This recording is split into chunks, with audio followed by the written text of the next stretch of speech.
iPhone 15 Pro Max. So I've had this phone for just over 3 months now. It's hard to believe it's been out that long. Largely, it's been a pretty positive experience, other than just a few issues. And I think I'm going to have to go ahead and return mine. We'll replace it and get a different model.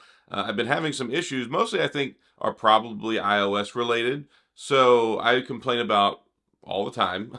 It just seems like frequently AirDrop will fail on me. And I was getting ready to record a podcast yesterday, and I was trying to AirDrop a file over to my laptop so I could edit it. And like halfway through the transfer process, it failed. So then I initiated the transfer again. And about 30-40% all the way through, it failed again. And I'm leaving it there on the screen on, not touching it, not messing with it. And then I tried a third time, and then it just refused to send it. So I restarted the phone, and then it worked. And this is something that's happened to me quite a few times. It seems like once a week, once every other week, and it'll work for a few days. Like, don't get me wrong, this is not an all the time thing, but it's enough of a frustration, and it just always seems like it happens when I really need it to not happen. So that issue has still been prevalent, but I had this problem with the 14 series. I had it with the 13 series. Apparently, I don't know how to use it. It's user error issue. But yeah, sometimes things don't just work, but that's okay. Not throwing the baby out with the bathwater. This is overwhelmingly a very good phone. I did have another peculiar issue that happened, though. So I've never had an iPhone not charge. And I keep a charger right here by my desk where I work. I keep one next to my bed. And I use it all the time on the phone. Well, I went to go charge it, and I plugged it in. I was at like 14%, and I was playing a game on the computer. And then I came back like an hour later, took my phone off the charger, walked inside, and well, it was still at like 14%. So I'm like, well, maybe the charger got backed out of the wall a little bit. Maybe I didn't have it seated properly. So I go in the house, I put it on my other charger, and then I come back like half an hour later. It still hadn't charged at all. So I unplugged it, plugged it back in, didn't charge it. So then I tested it with my Android phone. Plugged in, started charging. I go out to my office to check the other charger, plug it in, it's charging. So I did a software reset. I reset the phone, and then the charging I started working again. So it was like an isolated thing. So I've had a few glitches with it that, I don't know, it's just kind of something I have to deal with, I guess. But other than those things, and then whenever it was like really heating up a lot in the beginning because of the whole overheat charge gate thing, it's been a really good experience. So I just wanted to get those things out of the way, because those are really the only problems. The camera's been fantastic. I've been recording video with it fantastic. I like the screen. I like the ergonomics. The Apple case is still trash. Oh, this is going on 3 months now. I got a big chip out of it here. Scratches there. The lining, the exterior silicone part is starting to peel off in areas. This is pretty standard fare, and I keep going back and I keep buying them because I really like the case. I like the color matching. I like the design. I like how form-fitting they are. But yes, these things get chewed up like road rash so bad, and then they start to peel. They have a very, very short shelf life. So, I mean, shame on me for going back and continuing to enable them, but I do like the case. It's my favorite. So, yeah, like I said, build quality, I like it. Battery life has been superb. I get all-day battery out of it. And it's funny, I did a tweet earlier today talking about, like, hey, how many charge cycles have you been through with your iPhone? And I'm at 99.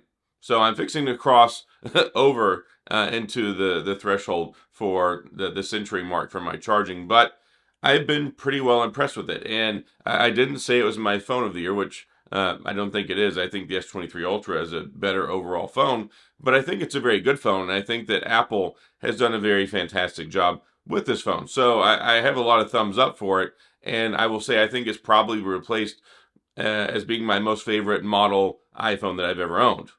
Prior to the iPhone 15 Pro Max, the iPhone 8 Plus was my favorite. And then, of course, I enjoyed other phones like the iPhone SE 2020 and 2022. I really miss Touch ID, and I wish they'd find some way to incorporate it into the power button in these phones. They do it with the iPad Air, so it's really weird to me that they don't put it in these phones, other than just maybe it's a cost savings issue. I don't know, but yeah, this phone has really surprised me. I had such a bad experience with the iPhone 14 Pro Max, iOS 16, both of them I had tremendous amounts of issues. Battery life was terrible, heating issues, UI, user interface glitches, AirDrop failures, just so many problems. I quit using the iPhone 14 Pro Max after I think about April this last year, and I only used it exclusively to record my videos.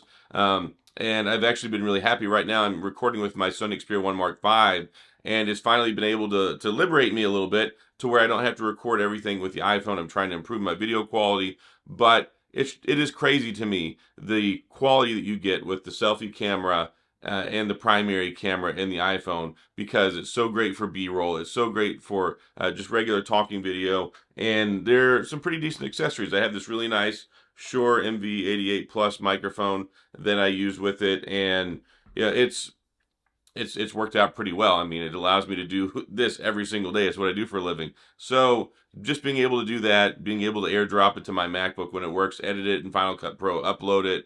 It's such a great one-stop shop. So if anyone ever asks me like, hey, how do I get, what kind of camera do I need? How do I get into YouTube? You just get a MacBook Air, get an iPhone. You can even get like an iPhone 14 because it's basically like the same selfie camera. There's not a whole lot's changed. So yeah, been doing this for years. iPhone 13, iPhone 14, iPhone 15, and usually they're pretty good. I mean, I like the ProMotion display. I like the brightness.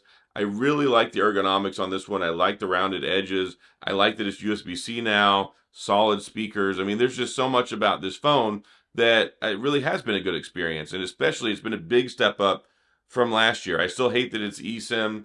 This is kind of probably unique to me or other tech reviewer problems, because sometimes I needed to use my number with another phone because I'm testing out other phones and I can't take my SIM card out of here. So I've been tempted to buy the international one so that I can actually do that.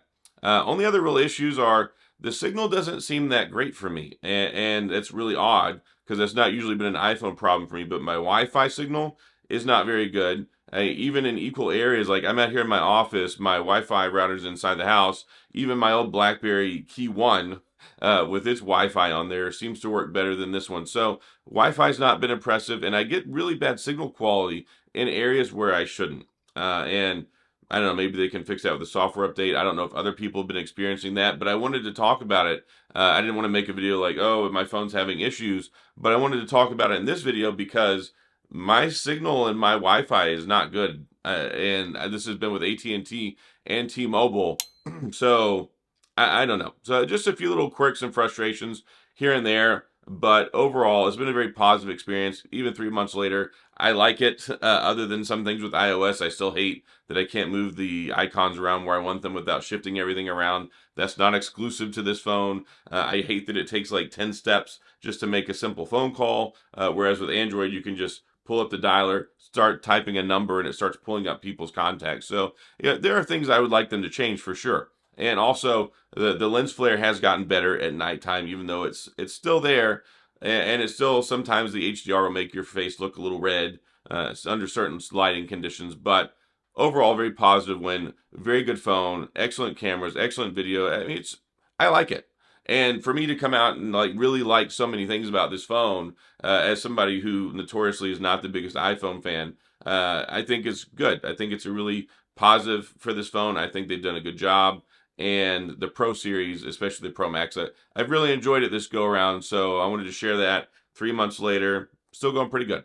So that's all I got in this video. If you have any questions or comments, please go to the comment section. I'll do my best to get back with you. If you enjoyed the video, please hit the like and the subscribe button and the little notification bell if you want updates when new videos come out. And I apologize, my voice is a little on the way out, I guess. I did a podcast yesterday, did some other recording, weather changes. I don't really feel like I'm getting sick, but my voice is a little on the outs at the moment. So thank you for suffering through me with that.